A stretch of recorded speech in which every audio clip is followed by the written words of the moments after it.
இயேசு துருக்கி பார்க்கிறார். இயேசு துருக்கி பார்க்கிறார். ஏனென்றால் அவர் ராஜாதி ராஜா, கர்த்தாதி கர்த்தர், தேவாதி தேவன். ஆனால் ஏழ்மையான மாட்டுக்குட்டியில் நமக்காக, நம்மை ரசிப்பதற்காக பிறந்தார்.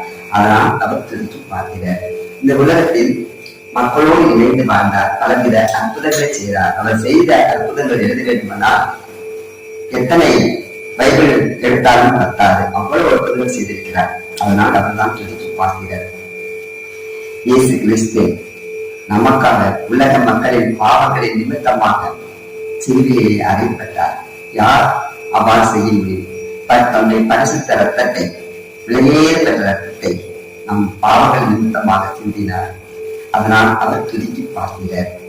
மேலும் நமக்காக அவருடைய பரிசுத்த உடலை அர்ப்பணித்தோடு மட்டுமில்லாமல், அவரது விளைகின்ற ரத்தத்தை அர்ப்பணித்தோடு மட்டுமில்லாமல் ஒரு உயிரின் சிலுவையை அர்ப்பணித்தார்.